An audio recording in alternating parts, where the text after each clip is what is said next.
अभी आपने थोड़ी देर पहले कहा कि कंपनी FY25 के लिए जो एयूम ग्रोथ है वो करीब 30% एक्सपेक्ट कर रही है। सर, मार्केट गेन्स तो एक तरफ है ही, उसके अलावा आप क्या कुछ फैक्टर्स देख रहे हैं जो इस ग्रोथ को सपोर्ट करेगी? हमारी ग्रोथ जो है बड़ी बहुत डाइवर्सिफाइड है। मतलब एक बिजनेस नहीं है, हमारे कई बिजनेसेस हैं। तो डोमेस्टिक म्यूचुअल फंड से तो 70% रेवेन्यू आता है। करीब 15% रेवेन्यू आता है इश्यूर सोल्यूशन से, जो हम कंपनीज को आईपीओ लेके जाते हैं और उनका डिविडेंड, बोनस, राइट्स इशू ये सब हैंडल करते हैं। वो बिजनेस भी अभी 20% से ऊपर ग्रो कर रहा है, बट लॉन्ग टर्म में ये 15 से 18% ग्रो करेगा।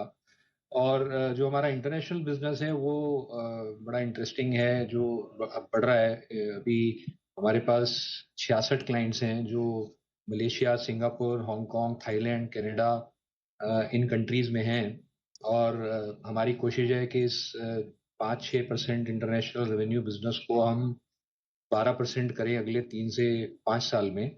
और जो हमारी प्रेजेंस है वो इन कंट्रीज में अपनी लीगल एंटिटी बना के करें। तो अभी हम थाईलैंड में एक ऑफिस खोल रहे हैं, नया नया सब्सिडरी बना रहे हैं। उसके बाद हमें सिंगापुर में, दुबई में ऑफिस खोलने हैं।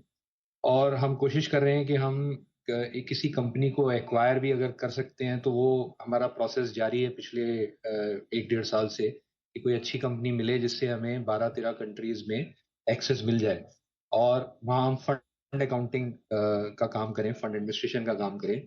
जो मार्जिन जो है, जैसे इंडिया में हमें उसमें फंड अकाउंटिंग में 3 बेसिस पॉइंट्स मिलते हैं, पर इंटरनेशनल मार्केट में वहाँ 6 बेसिस पॉइंट से और 15 बेसिस पॉइंट्स तक मिलता है। तो जो हमारा मार्जिन है वो अच्छा हो सकता है, बिजनेस बड़ा हो सकता है।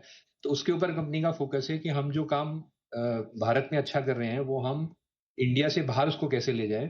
और क्योंकि हम पिछले 8 साल से मलेशिया एंटिटी के थ्रू क्लाइंट्स को एक्वायर कर रहे हैं, तो अब हमें काफ़ी एक्सपीरियंस हो गया है। क्लाइंट्स काफ़ी आ गए हैं, बड़े क्लाइंट्स भी आ रहे हैं। जैसे अरीम एक क्लाइंट है मलेशिया में, सन लाइफ एक क्लाइंट है हमारा, जो हमने फिलीपींस में अभी वो क्लाइंट विन किया है।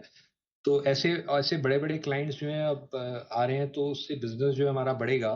तो मुझे लगता है कि 18 से 20% रेवेन्यू ग्रोथ जो है ओवरऑल एज ए कंपनी आएगी। हमारा मार्जिन 40 से 45% की रेंज में है। अभी मार्केट बहुत अच्छा चल रहा है, तो पिछले क्वार्टर में हमारा 45% मार्जिन था। बट हमारा गाइडेंस यही है कि 40 से 45% होगा। जो मार्जिन उससे ज्यादा होगा वो हम इन्वेस्ट करते हैं टेक्नोलॉजी में, और नए देशों में जाने के लिए, नए प्रोडक्ट्स बनाने के लिए। तो पिछले 5 साल में हमने 35 प्रोडक्ट लॉन्च किए हैं। और हमारी जो ग्रोथ है वो अभी तक अच्छी रही है, और उम्मीद है कि आगे भी हमें अपने क्लाइंट्स का सपोर्ट मिलता रहेगा, इन्वेस्टर्स का ट्रस्ट जो बना हुआ है हमारे ऊपर वो कायम रहेगा, और हम लोग अच्छा करते रहेंगे। बिल्कुल। बहुत ही बढ़िया ग्रोथ आउटलुक मैनेजमेंट की तरफ से यहाँ पर, और इंटरनेशनल कारोबार से काफ़ी अच्छा योगदान की उम्मीद यहाँ पर मैनेजमेंट की तरफ से। सर, बहुत बहुत धन्यवाद आपका, बहुत अच्छा लगा आज आपसे बात करके। थैंक और यू पूजा जी। आगे के लिए भी, ग्रोथ आउटलुक के लिए भी बहुत बहुत बहुत ढेर सारी शुभकामनाएं आपको। चलिए, ये थे विवेक माथुर जी। बात करते करते देखे केफिन टेक के स्टॉक में और मजबूती आई। स्टॉक अपने दिन के ऊपरी स्तर पर इस वक्त कारोबार कर रहा है। चलिए, फिलहाल इस शो में इतना ही। एक छोटे